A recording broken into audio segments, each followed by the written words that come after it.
Good morning, ladies and gentlemen. I'm Meadsy69 and welcome back to another Top 5. As you see, yesterday was the top 5 worst things to ever come in Blitz. Today, we're going to look at the top 5 best things to be implemented in Blitz. And these are my personal opinions. So coming in at number 5, and to be honest, this could be number 1. It is training rooms. Now, a lot of you wasn't around when training rooms wasn't around, and back then it was just normal mode. It was just encounter mode.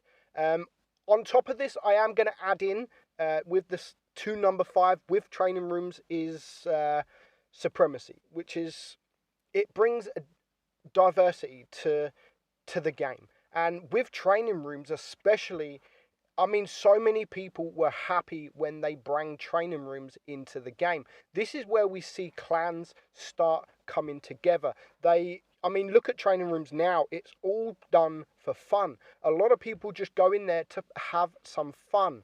That's not playing the game. It's not getting angry. It's going in there just to mess around. Of course, there are a few things that I'd love Wargaming to add, like bots in training rooms, so people can start learning weak spots and etc. But training rooms was the start of pretty much it for Blitz and clans, because now you have clan wars in training rooms. You have fun, you can learn, you can play, and that leads me on to number 4, and of course it is tournaments. Tournaments bring something different to the game, and that's where training rooms comes into it, because clans can go into training rooms, they can practice, they can learn positions, they can play against other clans to get ready for these big tournaments like Twister Cup. So a lot of players now, a lot of the pros, don't even play the game anymore in random mode. They only play tournaments, and it brings out the best of players. And I watch Twister Cup, and it's probably one of the only tournaments that I do watch, and it is so amazing to see the best players in the game from all servers coming together to fight each one another. So tournaments are definitely up there in the best things Wargaming have added to Blitz. So it's competitive play, and a lot of the other games do competitive play, so it brings something different to the game. It's not just playing, it is that competitive side as well. So that is number 4. Coming in at number 3 is this, and a lot of people will not agree with me, but it is the Primo Nerf. It is the premium ammunition nerf. Now, for a long time, your Primo rounds did the same damage as your normal rounds. So you always see, I did it, I'm not going to lie, I did it. You'd always see people running the T62 or a T54, which was known as the Heat 54, and at the start of the battle, they would just switch to Heat, and they would just spam Heat, because you had the better penetration. If you've got credits, it didn't matter. And you did the same damage. So the Primo Nerf, where you do less damage, I just think was amazing to add, and that's my own personal opinion. You should be penalised. You should be penalised if you want that extra pen. You should suffer. And now Wargaming have made you suffer the damage if you want to go for that premium ammunition, which I think has made me personally a better player, because it makes me now think, do I really want to use that Primo?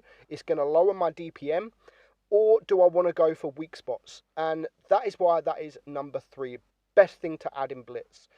Coming in at number 2, and again, a lot of people are going to disagree with me here. Now, along with update 5.5, leading on from that, we see some nerfs to the lower tiers, and some nerfs in particular, like the A20, the Lux, the Leopard, the T46. These tanks were known as seal clubbing tanks. People only ever played these to up their win rate, and to nerf these tanks was so good. Even though now these people that used to play these tanks are finding other tanks to try and seal club in. But these tanks in particular, the Lux, the Leopard, the A20, they were known to be seal clubbing tanks. People had thousands and thousands and thousands of battles in these tanks because they were completely OP. We're going to look at this player here. We're not going to name any names, but I mean, just look at this.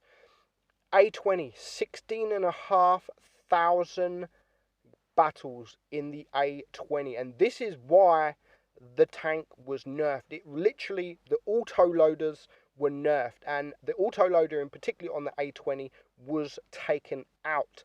So me personally, that was an amazing thing to happen in Blitz. Nerf these seal clubbing tanks.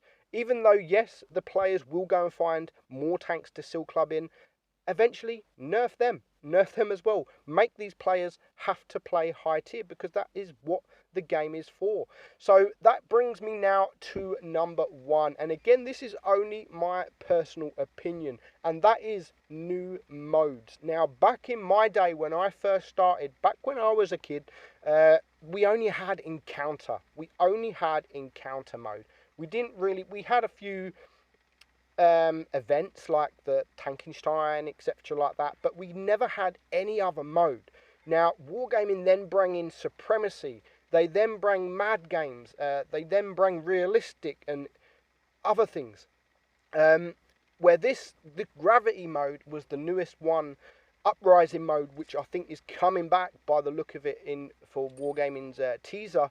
These, again, like Supremacy, it brings something different to the game, and these are all, unlike Supremacy, all these mode, Mad Games, Uprising, Gravity mode, Realistic mode, they're just for fun. They're just for fun. They don't go towards your stats.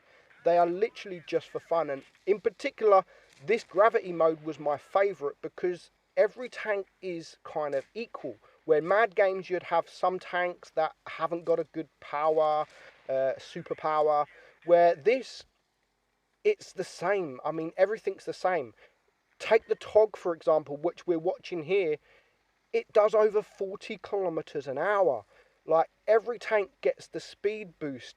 Every tank can go flying.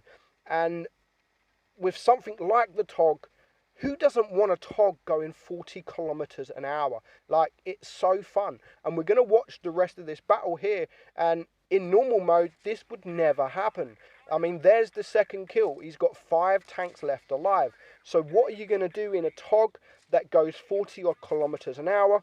Of course, you're going to go and ram. And he rams like 3 or 4 different tanks this game. It's incredible. 2 kills already. There's the 3rd kill. He's now going to try and go for the 4th kill in the Chaffee. Leaves him on a 1-shot. And all of a sudden, what the heck?